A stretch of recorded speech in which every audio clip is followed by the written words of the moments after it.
Lagoinhas, gente, nós ficamos de gravar um vídeo falando sobre aprendizados que a gente teve na terapia de casal. E aí, hoje deu certo a gente gravar e a gente vai falar pra vocês pelo menos 4 aprendizados, 4 itens que a gente desenvolveu, cresceu lá durante esse ano aí de terapia que a gente teve.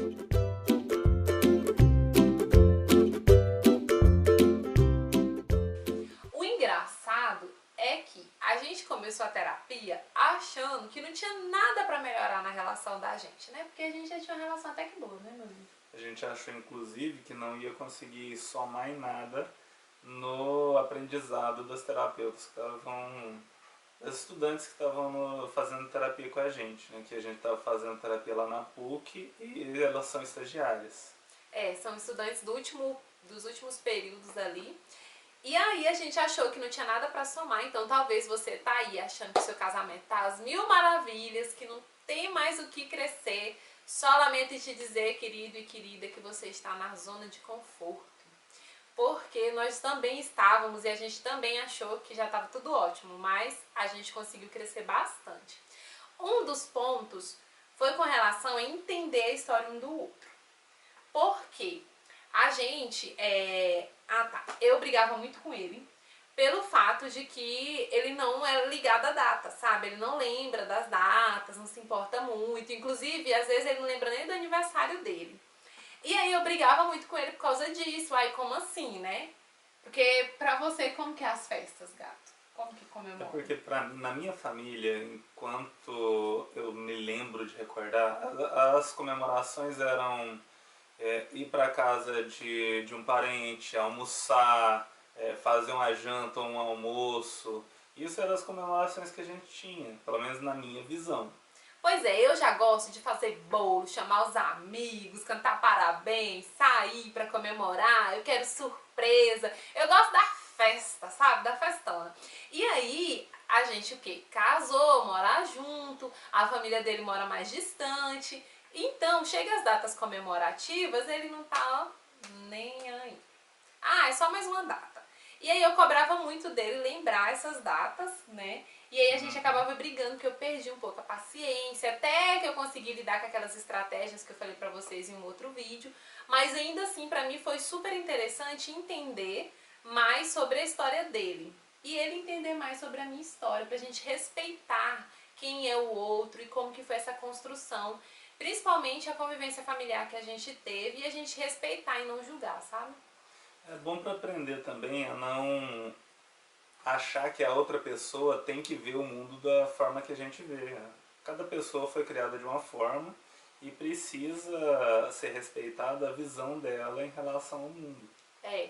Outra coisa também, né, nessa questão de conhecer a história, foi com relação à forma de amar. Porque o Alex é um amorzinho, gente. É assim, ele sempre é preocupado comigo.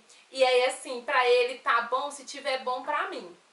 Então, assim, eu achava uma responsabilidade muito grande, porque ele queria me agradar e se as coisas estivessem bom pra mim, tá bom pra ele. Só que na minha cabeça não era assim.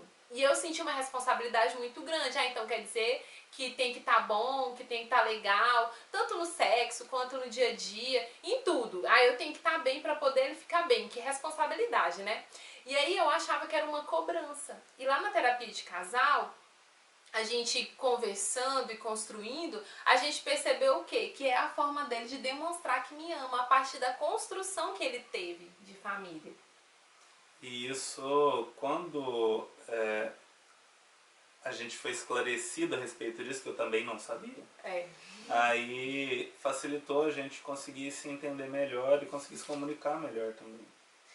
E falando em comunicação, foi o terceiro ponto que a gente desenvolveu muito. A gente achava que se comunicava super bem, quando na realidade a gente viu que era fracasso, né? Precisava melhorar bastante. Precisava melhorar e muito. Então, um dos pontos que o Alex levou pra lá foi com relação à minha forma de lidar com ele quando ele errava, por exemplo. O meu olhar, eu não falava, eu não gritava, não brigava, porque a gente já teve uma vez, gente, eu gritei com ele, fiz um monte de gritaria, falei, e ele ficou calminho na dele, né? E aí até que ele parou e falou assim, uai, mas por que você tá gritando? Num tom de voz bem manso e suave, sabe? Foi um tapa na minha cara.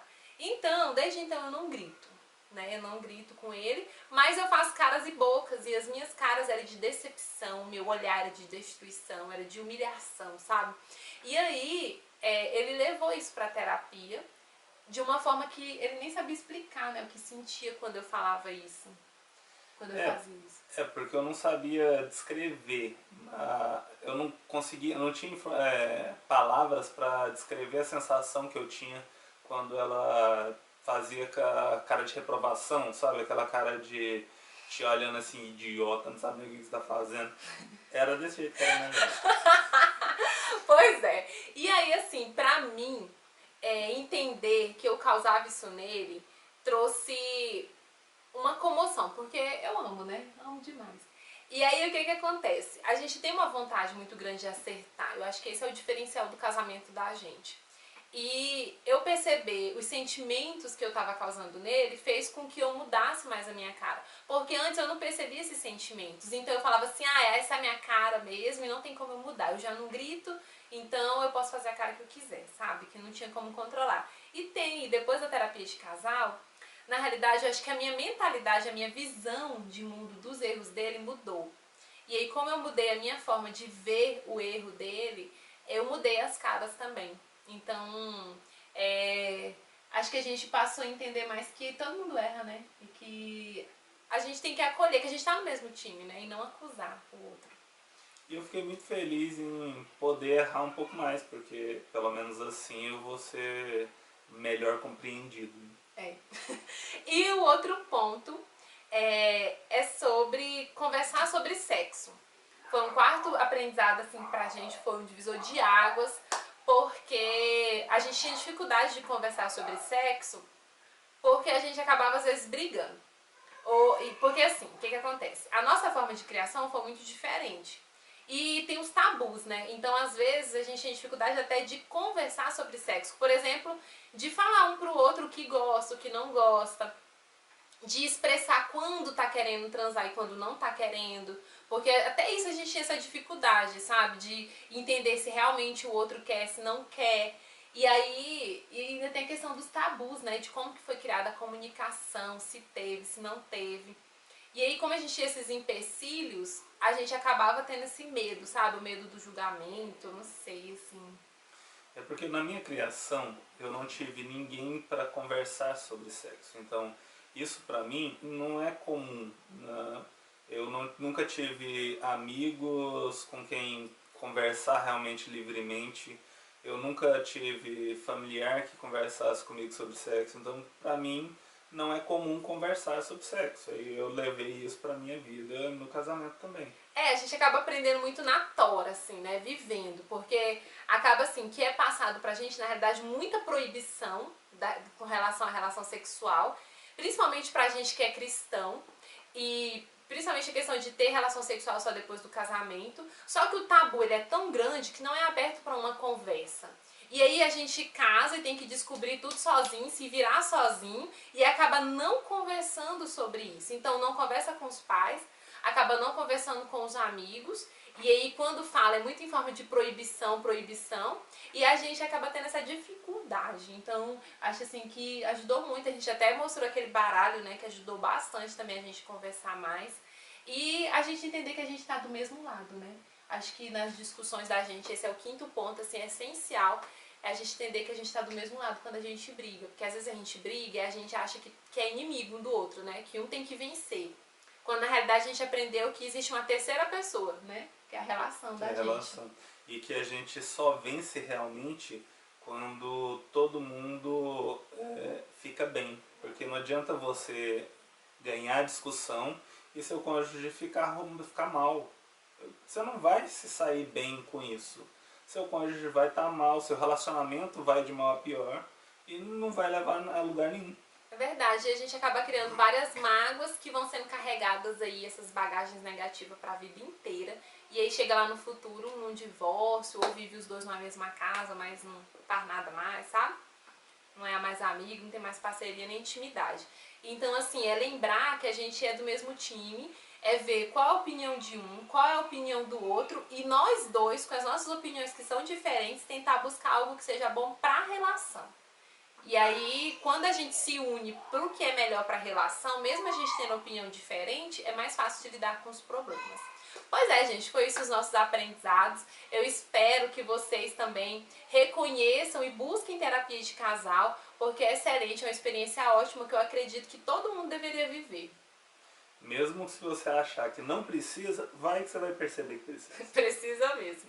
Beijo, gente, seus pesquisamores lindos, e até o próximo vídeo.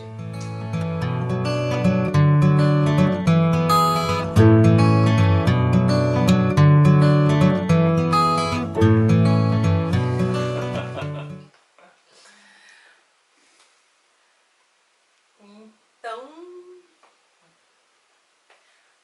olá, gente. Nós ficamos de gravar um vídeo sobre coisas que a gente aprendeu. Defina coisa. É bom definir coisas. Não, tá vendo? Tá vendo bem. Tava, né?